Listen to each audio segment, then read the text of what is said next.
Welcome to Western University. Founded in 1878, just 11 years after the Confederation of Canada, we are among the oldest universities in the nation. Situated in London, Ontario, along the banks of the Thames River, featuring lush greenery and a mix of Gothic and modern architecture, Western has been recognized as one of the most beautiful and safe campuses in Canada. Ranked among the top 1% of universities in the world, we're an academic institution recognized for leadership in education, research, and healthcare. Home to 12 faculties and schools, including the Schulich School of Medicine and Dentistry and the Ivey Business School, and 3 affiliated university colleges, including Brescia, Huron, and King's. Western is a comprehensive university that attracts highly qualified students from around the globe. We proudly support more than 65 Canada Research Chairs and 500 international research collaborations. Our diverse community includes a large group of engaged faculty, dedicated staff, and more than 38,000 students, with 3,200 international students from more than 115 countries. For more than a century, Western's achievements in research and education have positively influenced lives throughout the world. In the early 1900s, Western received international recognition for life-saving actions taken during World War I, including operating hospitals in England before transferring to Calais, France. Officially known as Number 10 Stationary Hospital, the unit was often referred to as the Western University Unit. In 1918, it was at Western where Helen Battle studied from a converted barn on campus, and she went on to become Canada's first female PhD in marine biology. In 1920, it was at Western where Sir Frederick Banting rose from a restless sleep and wrote out 25 words that led to the discovery of insulin. In 1948, the Ivey Business School established the first MBA program outside of the United States. Ivey continued to secure its global presence by opening North America's first business school campus in Hong Kong in 1988. And today, Ivey is second only to Harvard in the number of business cases produced. In 1951, it was at Western where researchers led by Dr. Ivan Smith developed the world's first cobalt bomb, doubling the survival rate for early-stage cervical cancers from 30% to 60%. Benefiting an estimated 35 million cancer patients. In the 1960s, it was at Western where Professor Alan Davenport, known as the father of modern wind engineering, founded the world's first boundary layer wind tunnel for testing man-made structures. Western's wind tunnel has tested some of the world's most impressive structures, including the Willis Tower, formerly known as the Sears Tower in Chicago, the Turning Torso in Malmö, Sweden, and the Landmark Tower in Abu Dhabi. In 1986, it was at Western where world-renowned neurologist Dr. Henry Barnett was named the first scientific director of the Robarts Research Institute, an interdisciplinary medical research facility located on Western's campus. Barnett's work with aspirin as a preventative therapy for heart attack and stroke remains one of the most important developments in 20th century medicine. Through the pioneering research and leadership of Professor Melvin Goodale, a Fellow of Britain's prestigious Royal Society, Western is known globally as a leader in the area of cognitive neuroscience. In 2011, Western successfully recruited renowned neuroscientist Adrian Owen, who left Cambridge for Western's Brain and Mind Institute, bringing with him research innovations that have allowed doctors to communicate with patients previously thought to be in a vegetative state. In 2012, it was at Western where an HIV vaccine, developed by Dr. Chil-Yong Kang, received approval by the United States Food and Drug Administration for human clinical trials. With annual research funding in excess of $240 million and an international reputation for success, Western ranks as one of Canada's top research-intensive universities. We're a leader in winning Canada Foundation for Innovation Awards, and are home to state-of-the-art facilities, including Windy. That's the world's first 3-dimensional wind testing chamber that enables the study of high-intensity wind systems, including tornadoes, downbursts, and gust fronts, Research findings from Windy will help communities build more sustainable cities. There's also a FAR, a unique specialized center providing a comprehensive facility for the study of bird behavior, physiology, and neurobiology, including the world's first hyperbaric bird wind tunnel. The Biotron, a one-of-a-kind climate change research facility enabling researchers to reconstruct entire mini ecosystems at a scale previously unimaginable. The Fraunhofer Project Center for Composites Research at Western. That's a unique partnership representing the first comprehensive initiative between a Canadian university and the Institute of Fraunhofer in Germany. And it contributes internationally to composite materials development in growing sectors such as automotive, aerospace, defense, construction, and renewable energy. And then there's the Rotman Institute of Philosophy, bringing together philosophers and scientists from around the world to examine some of the most complex issues and most engrossing problems emerging from contemporary science. From our academic accomplishments to research breakthroughs, Western University is dedicated to achieving excellence on the world stage. We attract the best students from Canada and around the world who meet some of the highest entry requirements. 22 of our students have become Rhodes Scholars, and our outstanding professors and teachers have resulted in Western having the second highest number of 3M Teaching Awards in Canada. Our high-quality students and dynamic professors help us achieve the highest retention and graduation rates in Canada. At Western, we're committed to educating global citizens. We prepare our students for academic success in life beyond the classroom. We proudly support 46 varsity teams and more than 900 student athletes. We have the largest varsity and recreational sports program in Canada, including national titles in football, cheerleading, softball, and squash. Our students are also recognized off the field as leaders in co-curricular activities such as Alternative Spring Break, Western Heads East, Western Serves, and many volunteer programs, internships, and international exchanges. From our student services, such as the Student Success Center, to unique programs to leadership opportunities, Western is committed to offering students an academic experience that is second to none, preparing them for dynamic careers in their chosen field. We're proud to have more than 270,000 alumni working in more than 150 countries as business and innovation leaders.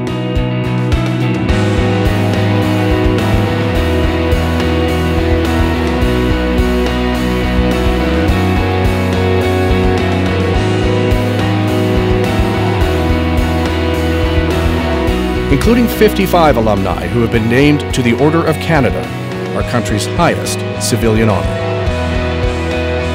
Western has also celebrated many honorary degree recipients and hosted world-renowned visiting scholars who have added their knowledge and insight to the Western experience. And with the longest-standing Writer-in-Residence program of any Canadian university, Western has welcomed some of the best-known names in Canadian literature. At Western, we're proud of the global partnerships we're forging by working closely with a quarter of the top 100 universities in the world. Together, we will build a global community, educate global citizens, and provide the foundation for the next generation of discoveries.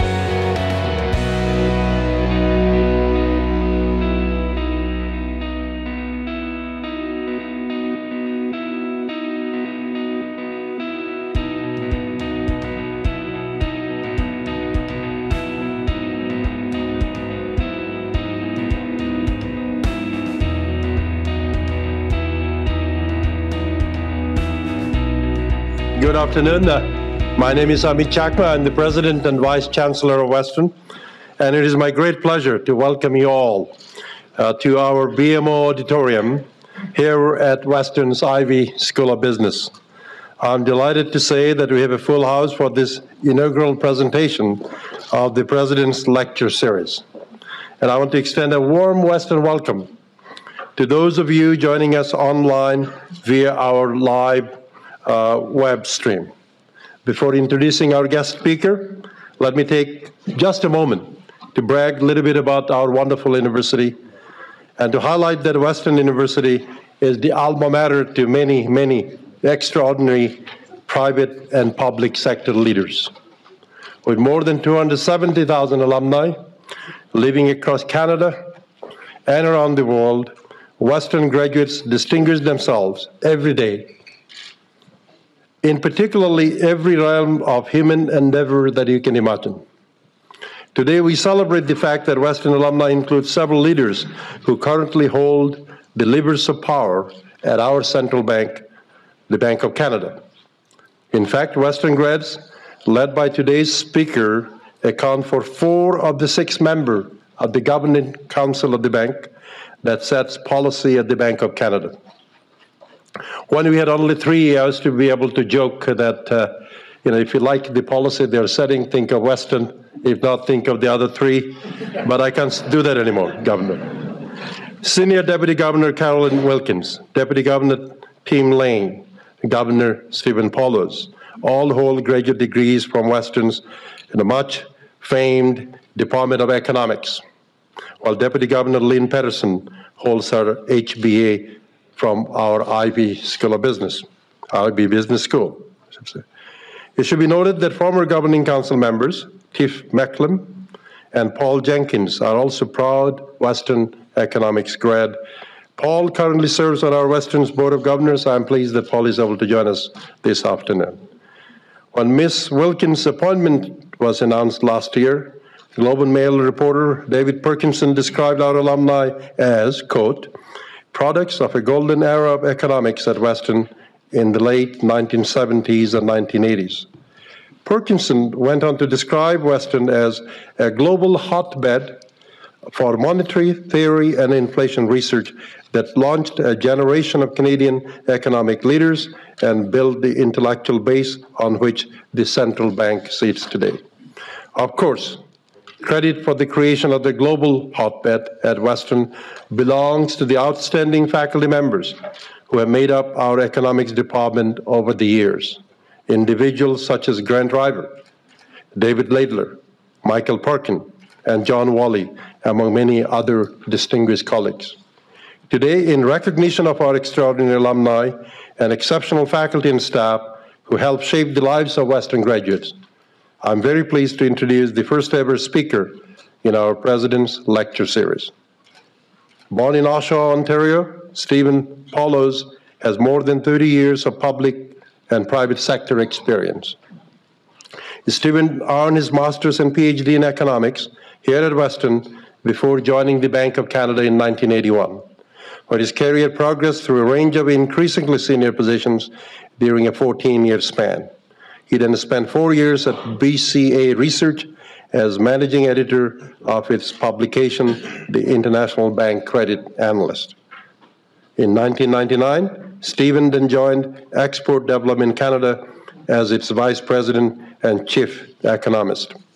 From 2008 and 2010, he was responsible for all of EDC's lending programs, as well as for the economics and corporate and international trade intelligence groups. In 2011, he became EDC's president and CEO, a position he held until his appointment at the Bank of Canada on June 3rd, 2013. Stephen resides in Ottawa with his wife of 36 years, Valerie. He has 2 children, Jessica and Nicholas, and he's a grandfather. Ladies and gentlemen, please join me in welcoming the 9th Governor of the Bank of Canada, Stephen Poloz.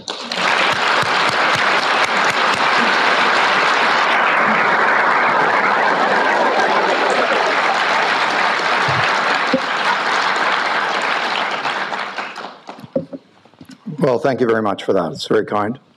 And I'm delighted to be back at Western and honored to be asked by President Chakma to give this inaugural address, the President's Lecture Series. It's a campus I can barely recognize, by the way. I think this used to be where I parked my car, but that was a long time ago. It was a 76 Chevy Impala, I think. But anyway, I'm also really pleased that my longtime friend Paul Booth is here. Paul and I started work at the Bank of Canada on the same day, back in 1981. We're dating ourselves, Paul.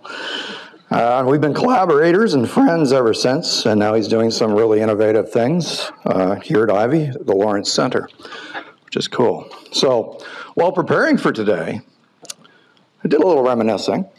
I was struck by how prophetic some of the lessons I learned here back in the late 1970s have turned out to be. I'll share a couple of those with you.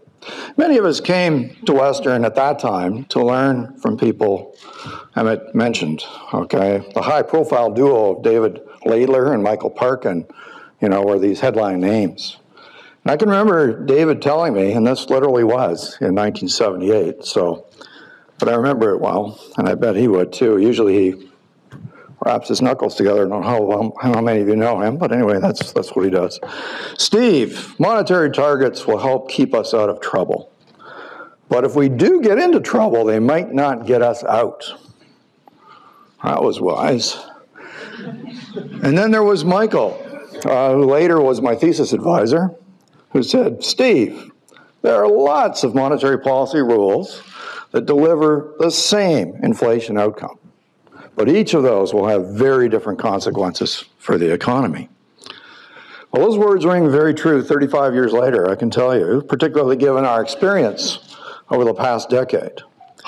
Now, while central banks were diligently maintaining low and stable inflation, we witnessed the emergence of absolutely massive financial imbalances, an unprecedented expansion in leverage, a global financial crisis, and a synchronized downturn in the world economy. So today, as we try to apply the lessons that we learned through all this, we find ourselves weighing a much wider range of consequences in charting the future course of monetary policy. Now, thanks to some deft policy making, the global economy avoided, I would say barely, a second Great Depression. Now, that said, what we call the Great Recession was very painful and still is. More than 6 years after the crisis, emergency monetary policies remain in place in many countries. In short, we're still a long way from home, and the headwinds are very strong. Now, the experience of the past decade makes a pretty strong case, it seems to me, that central banking needs to be reinvented. Keeping inflation on track certainly was not sufficient to keep us out of trouble. Some would even argue that the tranquility fostered by successful inflation targeting helped to spawn the crisis by leading investors and financial intermediaries to take excessive risks. At the very least, it seems to me that we need to take account of a much wider range of economic and financial consequences while targeting low inflation. An evolution of central banking is already underway, supported by recent experience and, of course, new research. And today I hope to inspire economists here and elsewhere to join in. Now, it's worth thinking back to how central banks operated under the gold standard in the 19th and the early 20th centuries. Now, at that time, keeping the financial system stable, in other words, preventing banking panics, that was the primary objective. Under most circumstances, currency could be converted into gold, so the price of gold served as our nominal anchor, a type of inflation rule for the economy.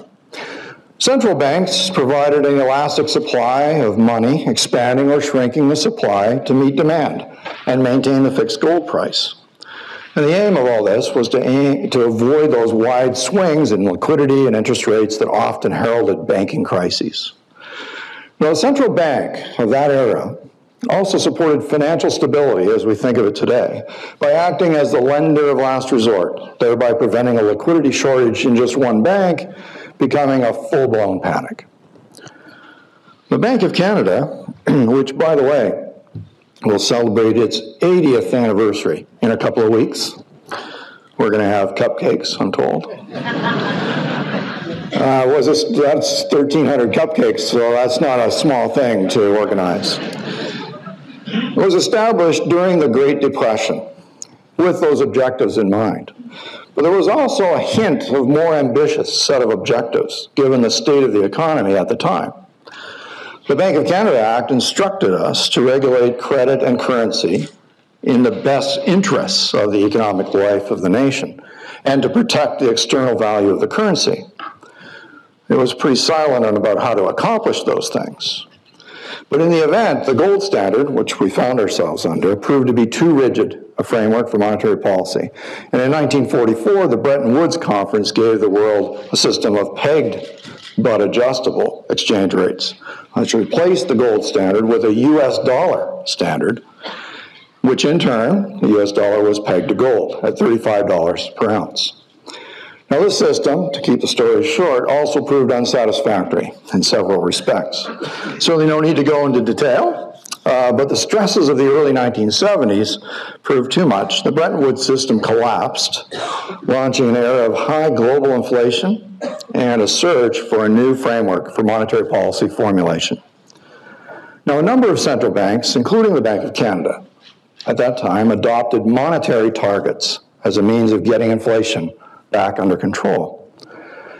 Slow the growth of money, and you slow the rate of inflation with minimal consequences for economic growth. That's how the theory went.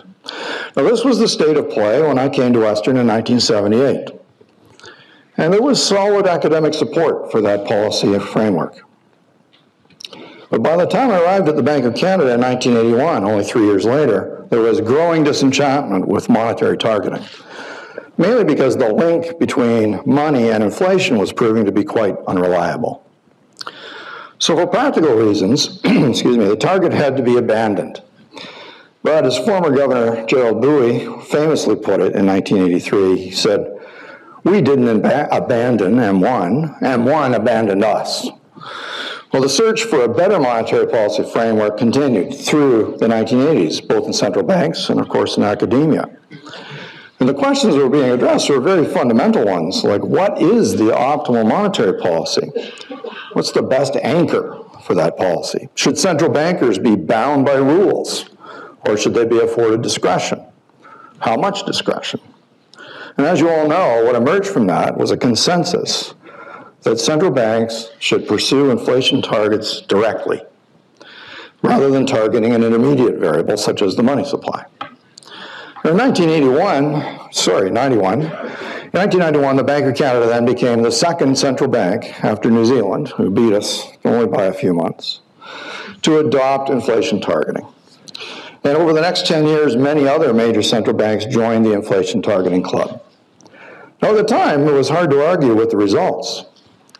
Inflation targeting was seen as a key contributor to what we now call the Great Moderation. That's a period of about 15 years of steady economic growth, low and stable inflation in most of the major advanced economies. In Canada and elsewhere, consumers and businesses could make longer-term financial plans with more confidence. Interest rates were lower, economic cycles were more moderate, unemployment was lower and less variable than in the past. So this success contributed to a widespread belief that maintaining low and stable inflation was the best, indeed the only, contribution that a central bank could make to the economy's performance.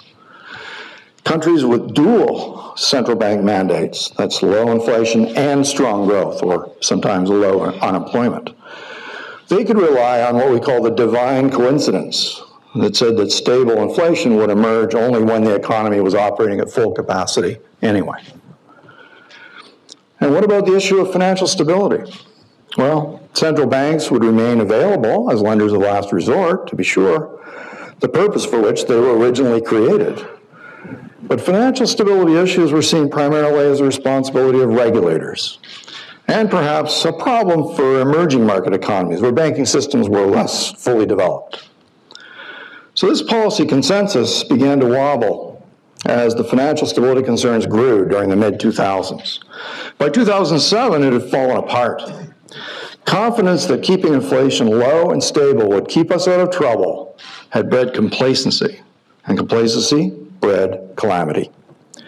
Now, we all know the rest of this story. So far, the fallout from the financial crisis has cost the global economy over $10 trillion in lost output. We're discovering just how ineffective our policies can be in getting us out of trouble once in. Now, there's no need to document all the monetary actions that have been deployed since 2008. There's too many. Suffice to say that with interest rates at all-time lows, in some cases even below zero, and massive expansions of some central bank balance sheets, monetary policy is still pushing flat out. And yet still we see a lackluster outcome for the world. Obviously, the headwinds that we're facing are very powerful ones, and they're dissipating only gradually. Now, although we're not out of the woods yet, it's nevertheless, I think, the right time to be thinking about what monetary policy should look like once we are. So I'd like to talk about 4 lessons that have emerged from this experience. So the first lesson of the crisis is that low and stable inflation is a necessary but not sufficient condition for financial stability.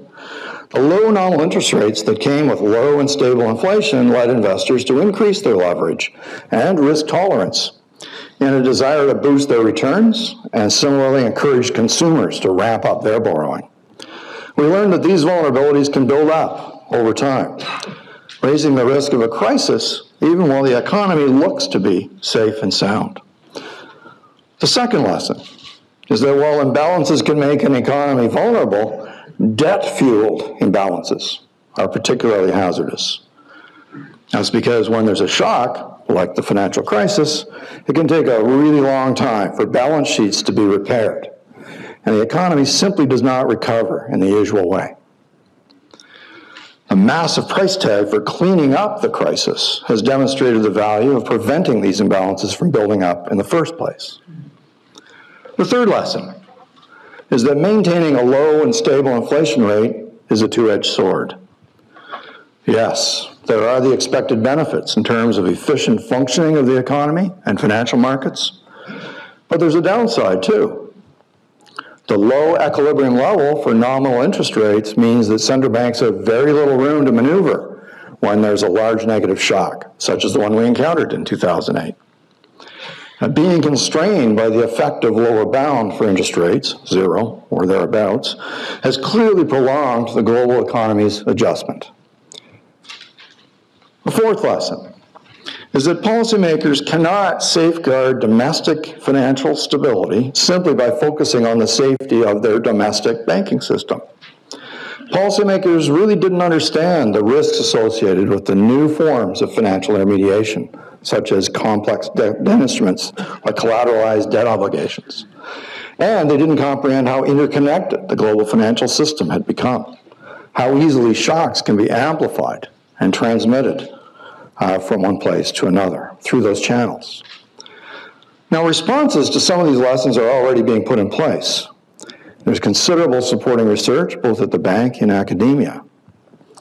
At the regulatory level, the G20 countries recognize the need to make the countries and the world's financial systems much safer. The Financial Stability Board was given the task of coordinating the development of minimum global standards around capital, liquidity, resolvability, as well as for market infrastructure, such as clearinghouses, to reduce the risk and severity of any future financial crisis. Now, by and large, the FSB has delivered, and countries have begun to implement those new standards. On the monetary policy front, central banks, though, must, at the very least, understand emerging financial stability risks when conducting monetary policy. And all central banks have upgraded their capacity in this area. We at the Bank of Canada now take a much more structured approach to our analysis in our semi-annual Financial System Review, a sister publication to our monetary policy report. Specifically, we use more and much better data to assist our financial system monitoring, backed by deeper conversations and models where appropriate, to make more informed judgments about these financial stability risks. And we've added other potential sources of vulnerability to our analysis, such as the balance sheets of households, companies, and banks, to our macroeconomic models. And we're also making progress toward a better understanding of how monetary policy actions influence risk-taking. So, for example, when a central bank cuts interest rates, to cushion the economy from a shock. The hope is that people will borrow more at that lower interest rate and spend more money. Well, what this means is that financial imbalances are a necessary byproduct of monetary policy action, especially, of course, if that action is prolonged. So these additional adjustment dynamics must be fully taken into account when conducting policy. Clearly, though, incorporating financial stability into our monetary policy framework is just a work in progress. Now, as a practitioner, it still feels to me like we're adding various rooms onto a house that we love, rather than creating a new, elegant, and coherent structure. We need to make sure that there's enough flexibility and clarity about the role of financial stability in our monetary policy framework, and we need to better understand how macroprudential policies, such as mortgage insurance rules, things like that, that are aimed at promoting financial stability, how they interact with monetary policy.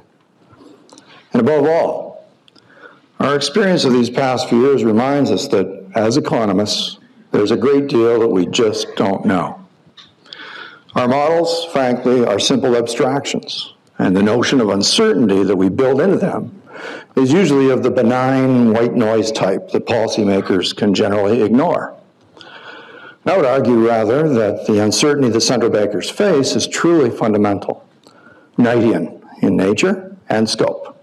And we run the risk of making major policy errors if we simply assume that uncertainty away.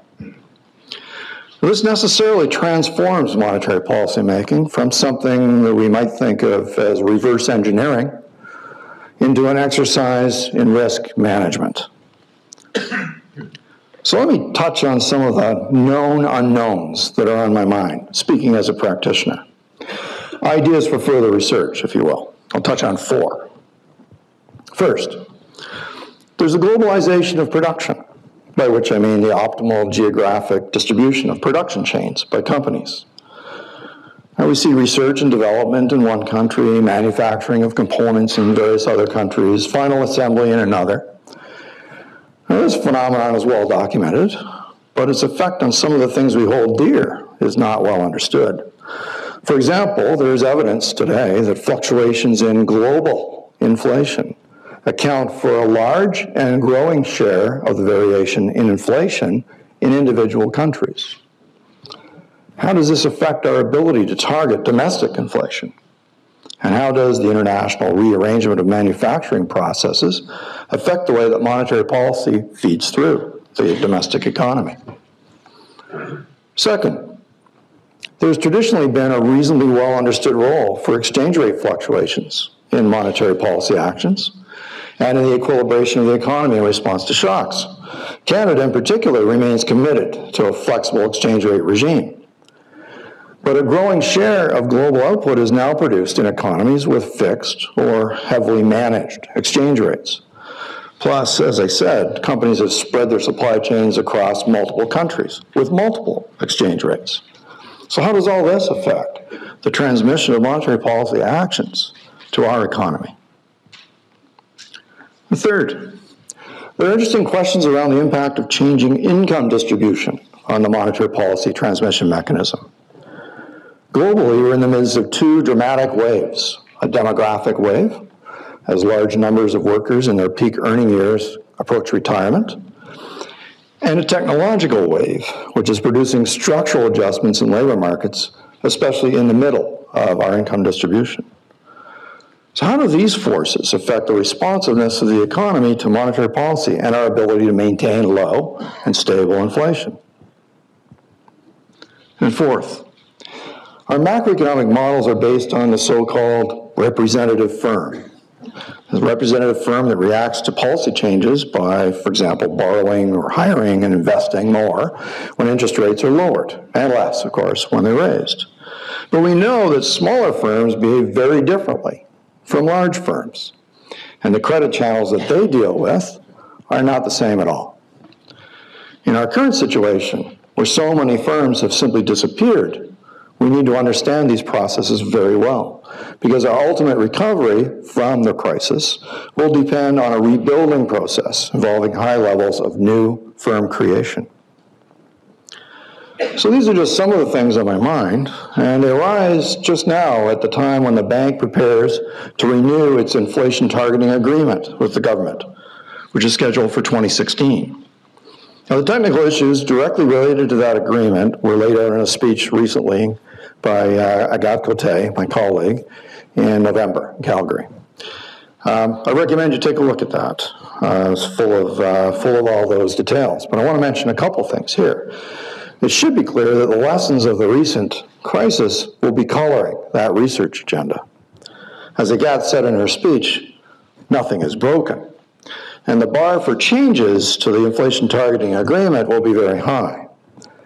And in spite of the financial stability issues that are raised today, inflation targeting has served us well, and we remain committed to the concept. As I said at the beginning, there are lots of monetary policy rules with the same inflation outcome, each with different implications for the economy. And what we need to do is to understand these better within an agreed inflation targeting regime. So we've learned that interest rates associated with 2% inflation leave very little room to maneuver in response to large shocks. Further, we know that the so-called neutral real interest rate will be lower in future, for demographic reasons in particular, and this will reduce our maneuvering room even further. Together, this could mean a much greater risk in the future of hitting the effective lower bound for interest rates for any given inflation target. So we need to consider the risks of any changes to the current flexible inflation targeting regime, including any possible side effects on policy credibility, very carefully before we make any decisions. So let me conclude with a few thoughts on our current situation. Since the onset of the crisis, central banks, including the Bank of Canada, have been reworking the way they balance risks to financial stability and inflation with their policies. In a discussion paper last year, I tried to detail how we apply this risk management framework using the experience of 2013 and the first half of 2014 as illustration. But in fact, the events of the last 6 months have illustrated these points even more vividly. The bank has been setting policy with a view to balancing the risks facing both the outlook for inflation sustainably to target and the risks to financial stability, such as those posed by indebtedness of Canadian households. The sudden drop in global oil prices has increased both of these policy risks at the same time.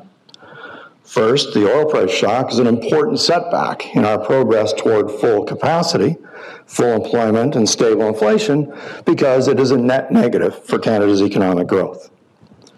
And second, because lower oil prices mean lower Canadian incomes across the board, the shock will worsen the debt-to-income ratio for Canadian households, thereby increasing financial stability risks. Now, our decision to lower the policy interest rate last month was intended to take out some insurance against both of these risks. It gives us greater confidence that we can get back to full capacity and stable inflation by the end of 2016 instead of sometime later in 2017. And at the same time, it will cushion the decline in income and employment as well as the rise in the debt-to-income ratio that lower oil prices will bring.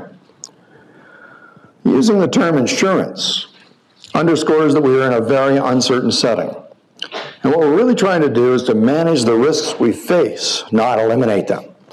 We are not in a position to engineer the perfect outcome.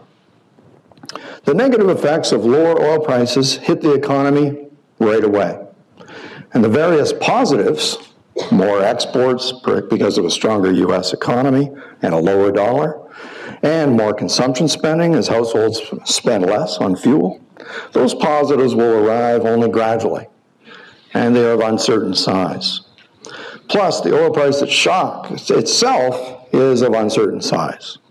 So the downside risk insurance from the interest rate cut buys us some time to see how the economy actually responds. Well, as you can tell, it's a pretty exciting time to be a central banker. Monetary policy making is evolving in real time, and as I've argued, it's deserving of true reinvention. We We need to develop a monetary policy framework that integrates inflation risks and financial stability risks, both statically and dynamically, and captures much more accurately the uncertainties that we face. In short, a true synthesis that takes full account of the lessons of the past, both new and old. So let's get to it. Thank you.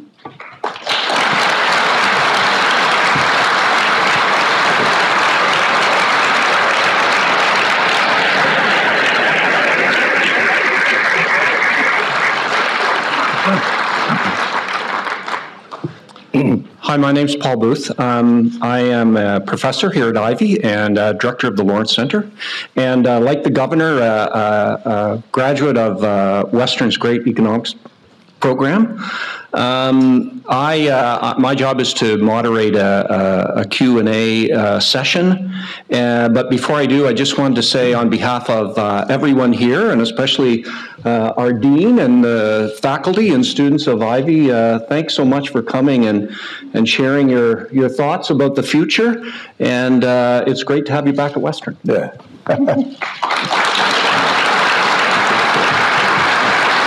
So we have some microphones set up at different parts of the where I'm supposed to be pointing at these, right? Pointing. Is there one on this side or in the middle? Right. Okay. Give a wave there. Great. Okay. And so what I would ask is so that we can maximize the number of questions that and the responses that we have as pithy as possible questions, and we'll leave it to you to decide how pithy you want the answers to be. Okay. But I think to start off, we have a question right here. So maybe you can stand up without a microphone and shout it out. Well, you know, I always enjoy your remarks. One of the things that we have not factored in terms of economic policy is political risk. And I don't know how one deals with political risk, especially political risk emanating out of the Middle East. Well, Surinder, as usually it's the case, you have a great question, to which I'll just say, next question. No, seriously, next question.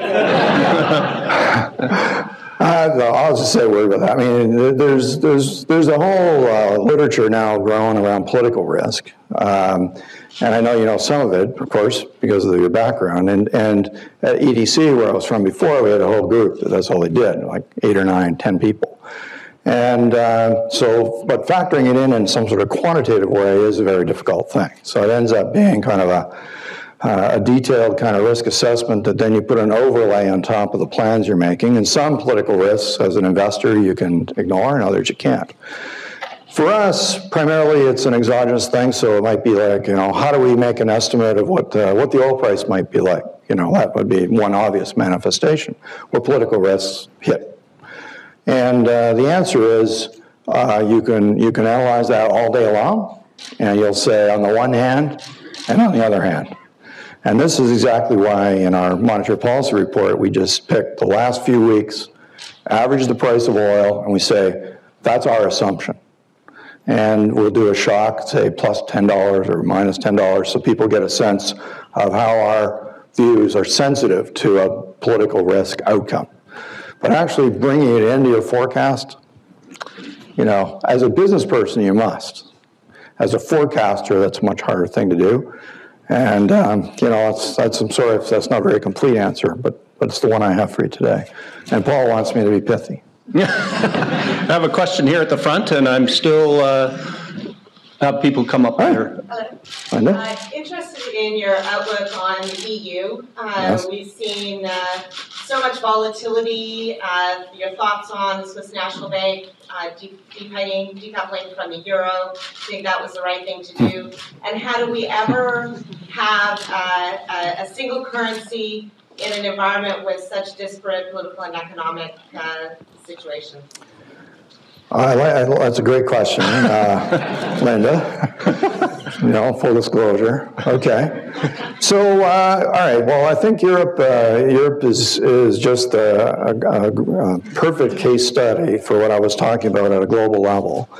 We've been in this since 2008, and if you took a list of all the things that the U.S. did to get itself out of trouble, and that's where it all started. Now we would say the sunshine is coming, and they're gathering great momentum, and we can feel it here in Canada. So we're starting to get all that sort of happening.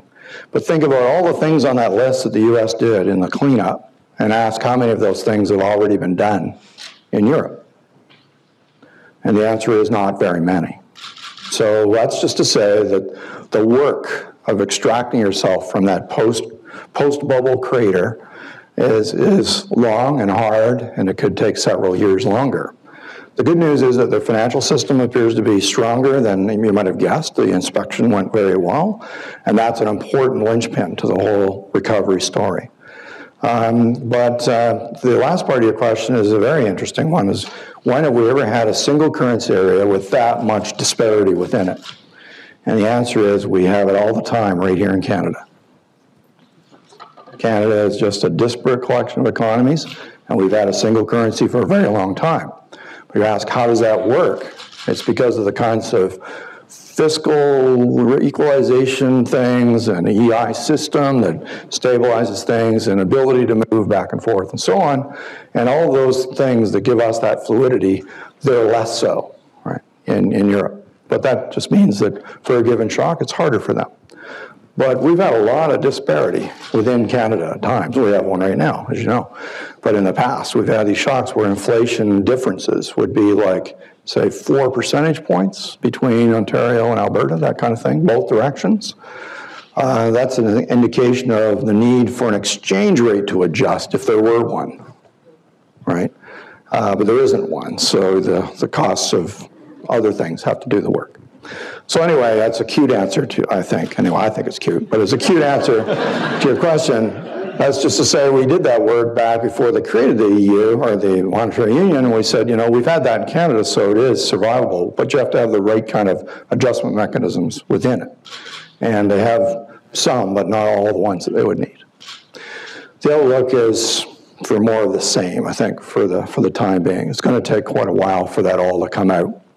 But at least they've managed to muddle through reasonably well, despite everything. So hats off to them. Next. Over to you. Oh, up the Hi back. There we go. I was just wondering, last year you made some comments about youth unemployment in Canada. I'm sure most of us have probably heard of that. I was wondering if you consider unemployed youth in Canada, which is, quite a few of us, if you consider them a risk in general. Well, this is, it's not just Canada. The situation I've described globally is a very common factor, which is that coming out of the recession, those with jobs, most of them manage to keep them, but some lose them, and the new entrants have this frustrating phase when it's hard to break in. And so for us, there's only so much that one can do in a macro sense. What we're trying to do is get out of that post-crisis phase of adjustment as quickly as we possibly can, and to provide sufficient support for as long as necessary so that new companies are created or companies that get their confidence back, invest, and create new jobs. That phase just seems to be beginning in Canada. In the US, we see it a little bit more advanced, and we're following in behind it. So we're quite confident that that natural sequence is underway, and that's a very positive outlook over the next couple of years. So our modeling suggests that in about 2 years, we'll be what we call home, that we'll be back to full capacity. And that should be the case that those who are seeking full-time employment and are having to settle for part-time employment will have been able to make that transition. And those who are entering the labor market for the first time have much better chance to engage. And believe me, I take this very seriously. It's, for us, the labor market capacity is the key indicator that tells us we have a lot of room to grow, And that's why interest rates are as low as they are, so that we pave the way as much as we can for companies to grow us back home. Thank you. All right, thank you. I have a technology and social question for you. Okay. Years ago, about 20 years ago, I was in Singapore, and the Postal Savings Bank there had a chip card which you could download money onto through an ATM and use it. Now, that's pretty old technology now. Now, my question is, why doesn't the Bank of Canada eliminate all currency except electronic currency, as it would be a tracking system that could identify pools of funds that have moved around and basically eliminate a lot of the organized crime and drug trade, which is bigger than most countries. Because it would be very difficult to buy drugs without transferring some value to some dealer or organization. Right. And if everything's going through the computers, you would know exactly where the money came from and when. Right. Well, that's an interesting question. I don't know if I want to take responsibility for the whole set of problems you just laid out there. In fact, I'm pretty sure I don't. The central bank is basically Yeah.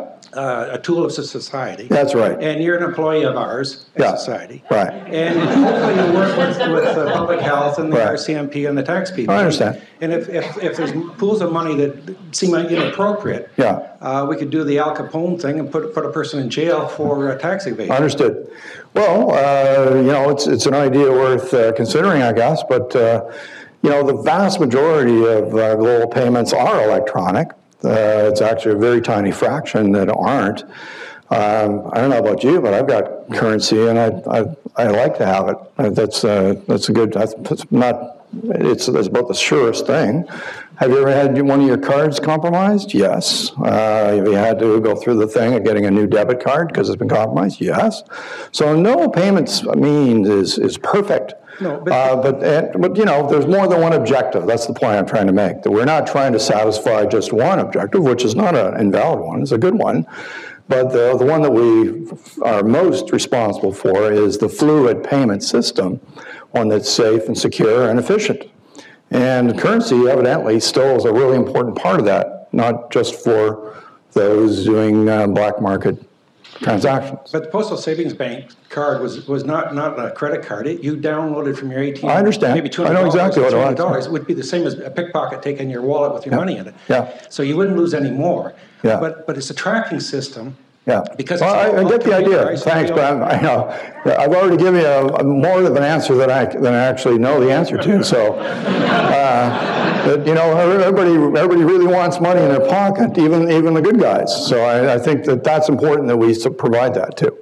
We have time for two more very pithy questions. Pithy, okay, and a pithy answer. Not the answers. Because this guy here has had his hand up for a really long time. But anyway, go ahead. Hi, sir. So my question is, given the state of the global economy right now, it seems that every single central bank is trying to lower their interest rates to lower the value of their currency. So how long can we expect this to last? Because this is not a feasible long-term solution where everybody tries to just lower their rates. Okay. Is there a long-term solution? That's what I'm trying to ask. Yes, there is. And so what you see is part of the long-term solution. So you may look at a central bank cutting their interest rate and think, oh, they're just trying to lower their currency. Well, that would be wrong. What they're trying to do is to make sure their inflation rate gets up to their target or their economy grows fast enough to ensure that things are sustainable. And that's the only tool they have. They don't have 4 or 5 to choose from. They only have their interest rate to choose from. And which direction must it go? Down. One of the consequences of that, often, is that the exchange rate will go down at the same time. Agreed. That's part of the normal modeling of the transmission of monetary policy. Now you'd say, well, if it's mainly the exchange rate, then all that does is kind of steal growth from somewhere else. So someone else says, well, now I need to cut my interest rate. People call that competitive devaluation. Okay, and people say next, that's a zero-sum game. Right? You're nodding. Wrong. Because if everybody, let's say the world economy is slower than we hoped, which, you read today's newspaper, that's the conclusion that people are getting. The world economy has been serially disappointing us for several years, and it's doing it again now. So what does that mean? It means that interest rates need to go down everywhere. But we don't all get together and cut them all one day like we did in 2008. That was an emergency. What happens is you watch the developments in your economy, you cut rates, and you watch how it responds. Somebody else cuts rates, and eventually everybody's cut rates. It's not zero sum. It adds up to more growth for the world, pushing against those shocks. So I'd just like you to shift your frame a little, because that's what they're just trying to do their job. They're not trying to devalue themselves out of trouble. Okay? Thank you. Thanks. Second last. Second last. I just wondered that you said there were 4 points of looking in the future at the economic model. Low oil prices. I don't quite understand that. The negative and the positive. Right. I understand the positive, low cost of business or whatever. What's the negative? Is it the revenue that we're getting from Canadian sales? Or yes. So Canada's a big net exporter of oil. And so when it was $100, people are paying us a lot more for each barrel that we're producing. That income comes into Canada through the oil producers' channel and then gets spent across Canada. So we estimate that during the run-up in oil prices from $25 to about $100, that added about 7 to 8% onto total Canadian income. What has happened right now is close to half of that has been unwound. So it's like Canada is receiving a 3% pay cut. And it happens the day it happens. There's no lag, okay? It takes a while to spread around, but it's spreading faster now because people commute to Alberta, you know, to work there for 3 weeks and then 1 week off, that kind of thing. So it's happening quite quickly. That pay cut means that consumption spending will be reduced in various parts of the country first and then gradually gets spread. So the guy no longer renovates his house in Calgary, the guy who was going to do that job doesn't buy a new pickup truck, doesn't need the supplies, and so on it goes. That's how it gets spread. It was good for us on the way up, in that sense. It's bad for us on the way down. And our analysis is, yes, there are positives. Stronger U.S. growth, stronger global growth. Lower exchange rate will give us a little more export action, that kind of thing. But what's more important is that the negative happens immediately. The other things happen very gradually, and they're of questionable size because the export sector hasn't behaved normally for the last several years, right? Because of destruction of companies and so on. And of course, households, I don't know if you had an extra, say you cost you $30 less per week for your gasoline, do you not automatically spend it? Or if you have a high credit card balance, maybe you just pay down your credit card. So it doesn't necessarily stimulate growth that you have that extra money. Do you see what I mean? So for us, it's a net negative. And that's why we had to take some cushion there, some insurance, until we figure out how net negative it actually is. Fair? Thank you. The honor of the last question. Thank you, Governor. Today, your address coincides with Chair Yellen's Humphrey Hawkins testimony. Yes. In 2012, Chairman Bernanke's Humphrey Hawkins testimony, he gave a list of items that the Fed deemed to be above the bar if the U.S. economy needed to have more accommodation. Given your point number 3 in talking about insurance for dependent economies, can you please tell us if the Bank of Canada needed to have more insurance or more accommodation, what items would be above the bar as far as additional accommodation or insurance taken out, given the zero low advantage of the This guy is too smart to be allowed to ask questions. Okay, I think we're out of time.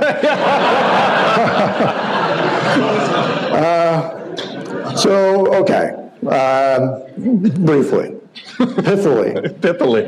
Not that that's really going to do it justice. But yeah, look, we obviously have some room to maneuver at this time. When we say insurance, we mean it for real. It's not just, oh, let's call it insurance this time. What I want to try to convey there is that we know we're somewhere in a zone of uncertainty, and the net risk that we perceive to our inflation program is negative. We don't really know how negative it is. So we take out some insurance that's available to us and say, now let's watch things evolve, right? So as that goes on, then those positive and negatives start to work their way out. And we do have a little more firepower if we turn out as needed. But fortunately, we can see, for example, we assumed Brent would stay around, would average $60. Well, it's averaging about $60. So our assumption, at least, is working not too badly. So that's good. But as we move forward, the question is, well, if, say, there's another crisis or another downturn in the world economy, what next? Well, and everybody's already, they've used up everything they've got. And so then, of course, we know that there are other tools that people have used, and they've actually done some good.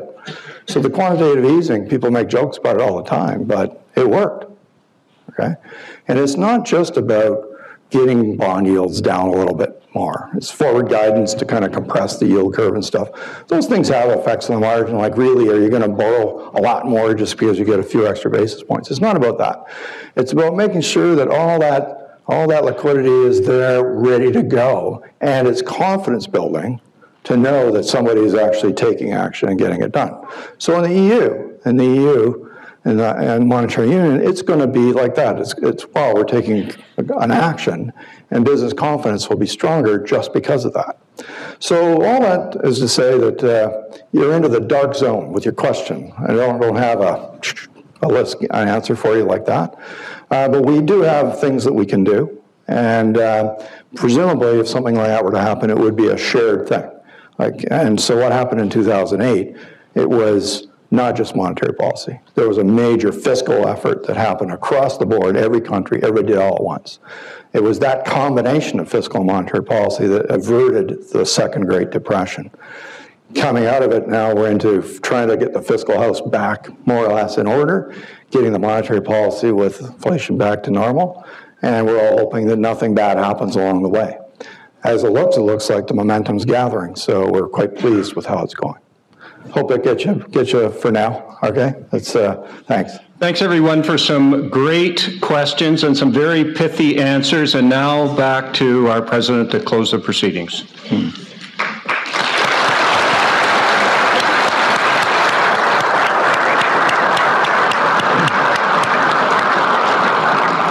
Paul and Dean Kennedy and everyone at the Ivey Business School, thank you for hosting us, for hosting this first President's Lecture of Western.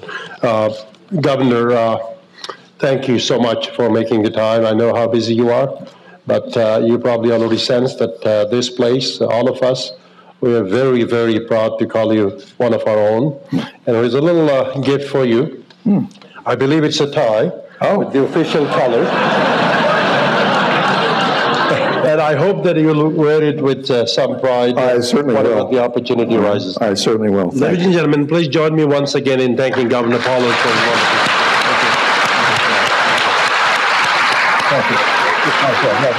Thank you.